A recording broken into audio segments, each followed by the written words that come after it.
If you want to set an FPS limit in Steam games, you're in the right place. In this video, I'm going to show you two simple ways to cap your frame rate, one using Steam launch options for source engine games and another using the built-in settings found in many modern games. This is a great way to reduce screen tearing, lower GPU usage, control heat, and sometimes even improve stability while playing. And if this tutorial helps, make sure to hit like and subscribe for more quick and useful gaming guides. Alright, let's jump right in. First, let's talk about the Steam launch options method.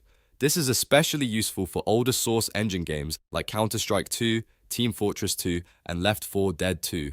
To begin, open Steam and go to your library. Find the game you want to adjust, then right-click it and select Properties. Inside the Properties window, make sure you're on the General tab. Here, you'll see a box labeled Launch Options. This is where you can add custom commands that apply every time the game starts. To set an FPS limit, type +FPS S_max followed by the number you want. For example, if you want to cap the game at 60 FPS, enter +FPS_max 60.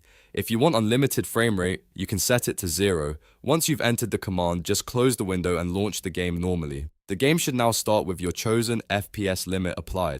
Now, if you're using a more modern game, there's a very good chance it already has a built-in frame rate limiter in its settings. In that case, you don't need to use launch options at all. Just start the game through Steam, then go into the game's settings or options menu. From there, open the video, graphics, or the display section. Depending on how the game organizes its menus, look for something called frame rate limit, max FPS, or sometimes even refresh rate. Many games let you choose a specific number from a drop-down menu or adjust a slider to set your preferred cap. Once you select the FPS limit you want, make sure you save or apply the changes before leaving the menu. After that, the new limit should take effect right away or the next time you restart the game. If you're not sure which method to use, a good rule of thumb is this. Use Steam launch options for source engine games and use the in-game graphics settings for most newer titles. That way, you're using the method the game was designed to handle. Also, if you ever want to remove the FPS cap later, simply go back and delete the launch option or change the in-game limiter back to unlimited if the game allows it.